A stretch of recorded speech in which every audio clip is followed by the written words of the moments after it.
Hi, friends. How are you? Thanks for tuning in. Don't forget to subscribe. Welcome to La Femme en Bleu. Thank you so much for tuning in here. All right, I really do appreciate you and value your time. So today I wanted to talk about, since we're kind of close to Halloween, in about a week and a few days. Yeah, almost 2 weeks actually. It's going to be Halloween. So I kind of want to talk about that because I've never been a big fan of Halloween. I just don't like. It's funny. It's kind of like an oxymoron here. I'm going to talk about it, but yet here I am wearing a mask, right? That's so funny. So what I was going to say is that um, I've never been a big fan of Halloween only because I don't like folks wearing costumes. It's funny. This is really funny. This is hilarious. So growing up, I just didn't like the whole, folks wearing these scary masks. I mean, granted, this is not. This is more like a fun mask that I have on, with my what do you call it, my lei here. So it's not so bad, but they had the Scream mask. You have the Jason mask. All these other scary looking. What's the other one? There's one with the what is it? It's the clown. It, the clown that kills everything that comes its way. Um, so anyway, so I just never really liked those movies. Although I used to watch them only because, um,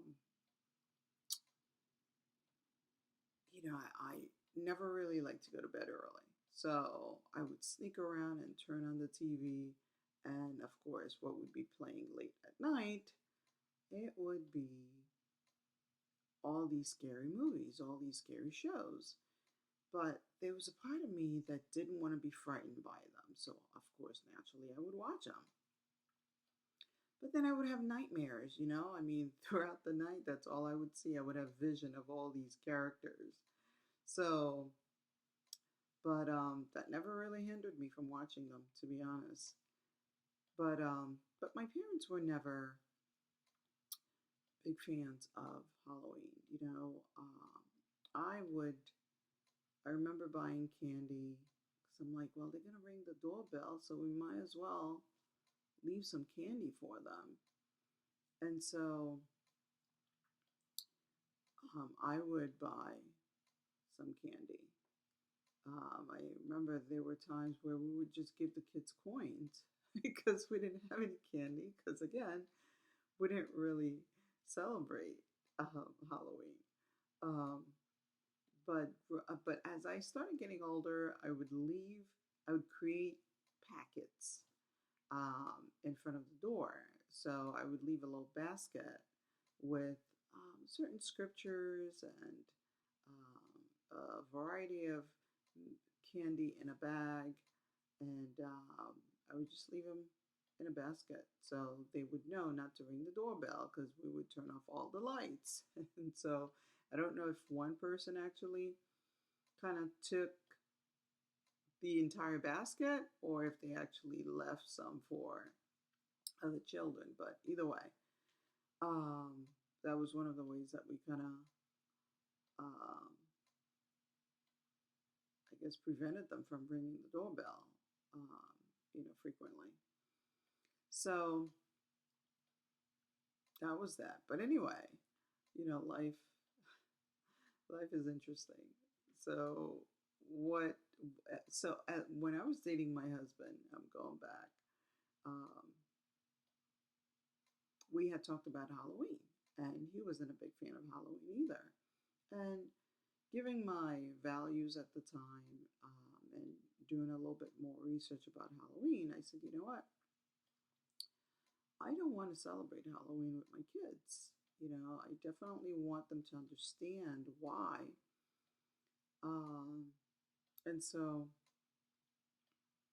my husband at the time kind of he agreed fully because he never dressed up as a kid. His mom was never into Halloween because he grew up with his mom and a sibling.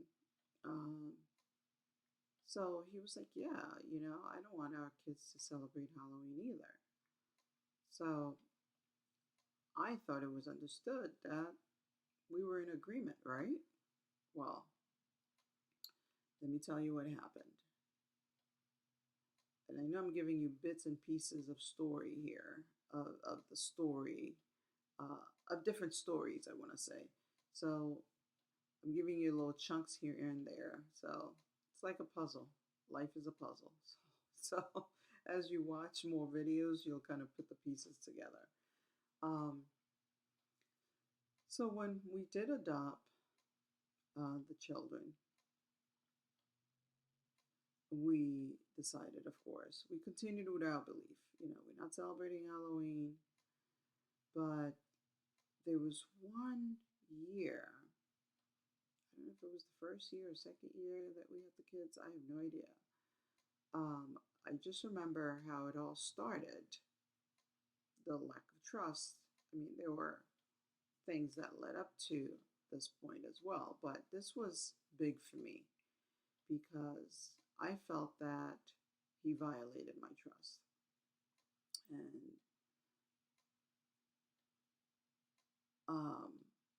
so his aunt called him to say, hey, bring the kids over. It was Halloween. And I didn't think anything of it. She's like, well, I have some candy here. We can kind of make some s'mores. I have some marshmallows. Let's just have fun together. That was what was said to me, right? Or to my husband, but then I think I must have joined the conversation. Um, and so I was like, yeah, not a big deal. I'll just bring the kids over. We'll all come and have fun, right? We got to the house. Now, keep in mind, they didn't live close by. They were at least half an hour to 45 minutes away from us. So we're, and it's family. So I'm like, yeah, we're not doing anything. Let's just go celebrate. And it must have been over a weekend because I don't remember having to go to work and driving 45 minutes to her house. So it must have been, Halloween must have been on a Saturday over the weekend. So we got to their house. It was her and her husband. We got to their house, and all of a sudden, before I knew it, the kids were in costumes. And I'm like, wait a minute, what just happened? I'm like, we don't celebrate Halloween. I thought you said we were going to make s'mores and the kids were going to have some candy. I thought this was going to be kind of like an indoor type of event. Lo and behold, this lady dressed up my kids and took the kids out throughout the neighborhood to trick or treat. And I'm looking at my husband and I'm like, what just happened? I thought we agreed that we didn't celebrate Halloween. And she specifically said we were coming over to celebrate as a family, make some s'mores, just have fun. Indoor. Not having the kids go door to door to go trick or treating in costumes. So I did not make a big deal out of it. Here I am at these relatives' homes. I'm not going to fuss. I'm not going to make a big deal out of it, right? So later on that evening, I'm like, what happened? I thought you and I agreed before we got married that we weren't going to partake in those kind of celebrations. He was like, well, their family, she wanted us to bring the kids over, and so I agreed and all that. I'm like, but you didn't even stand to say, no, the kids don't need to be in costumes. We came here to celebrate with you, not to have the kids go trick or treating. And so he was like, well, I didn't think anything of it. It's not a big deal. Their family, they wanted to do something fun for the kids. That wasn't the point. That wasn't the point. The point was the fact that we agreed, we made an agreement, and that was violated. And for him to take side with his family member versus standing up for me and with me. So for me, at that point, of course, here's another red flag. So all these things are being stored in my head. It's almost as if, you know how we do it, especially as women. There's a compartment right here. And every time those things are done or triggered, we put it right there. Okay, this is another thing that he did wrong. This is another thing that he did wrong. So these things are piling up over the years, of course. I've got this whole box of all the things that he's done wrong. And I'm like, okay, this is not going to work. In my mind, I did believe that it wasn't going to work. But in my heart, I wanted to hold on to it. Just to kind of see if I feed it enough love or trust that at some point it might grow into something that I like and enjoy. And I'm referring to the relationship in case there's confusion here. But there were too many triggers, Relationships are not that complicated, and I am pro marriage. I love being married. I love, I guess, since this didn't work, I guess, the idea of marriage, the idea of having a partner, of having someone you can trust, someone you can come home to, someone who will create that safety net, where without a shadow of doubt that it's home. I like that feeling of home because I grew up in a home, where my parents may not have always been in agreement with each other, but I felt home when I was home. Yeah, they had disagreements like anyone would, they still do. Years later, of course, they're not robots, they're not going to agree to everything.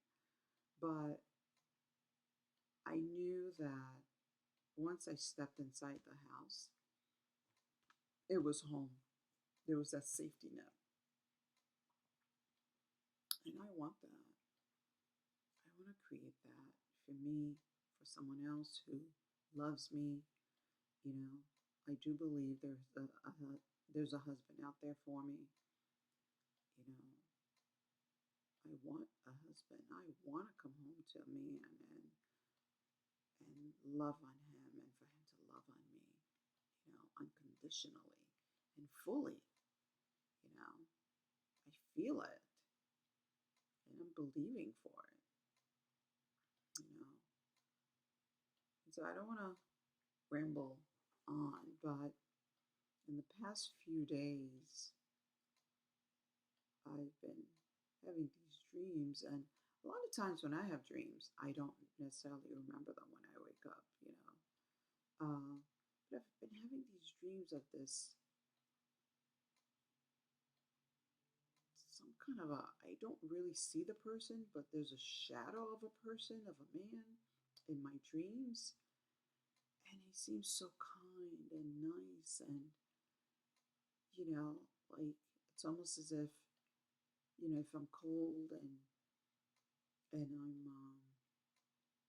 and I almost see him taking his jacket off and putting it over my shoulders to keep me warm, or putting his arm around me to make me feel safe and secure. I see that, and I'm believing for that. And it's not just a dream, it can become a reality. You know, these things, I think it's my thoughts or my desire for that kind of relationship that's kind of being reflected in my dreams. And it encourages my heart when I have those dreams, because I'm like, yeah, that person is out there. My person is out there. He's out there. You are out there, wherever you are. I pray that God keeps you safe and secure in who you are and be whole, you know. And so that's the story. In the spirit of Halloween, I guess, I wanted to share that story because I know when it did happen, I felt like a chunk of me, you know, being taken out of, or just like I was being disrespected and disregarded, you know. And I don't I don't want to feel that way ever again, ever, you know. And I think I've shared a little bit about a family member that I have, um, and he believes strongly in his marriage, and he's always said, "I don't make a move unless my wife agrees with me." And you know what? At first, I was like, interesting. But I see how their relationship, um, it's it's almost as if, I don't know. It has been blooming. You know, it's like there's progression over the years. You can see how they have grown.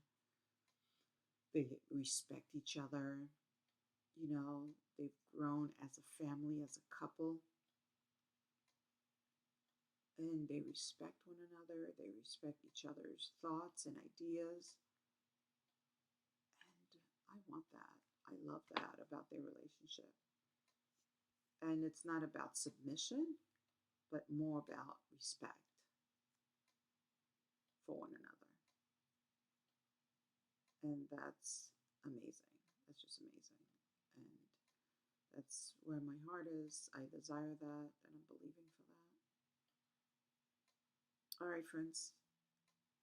Till we talk again, thank you for listening. Again, this is La Femme en Bleu. Please subscribe. Until we talk again, friends.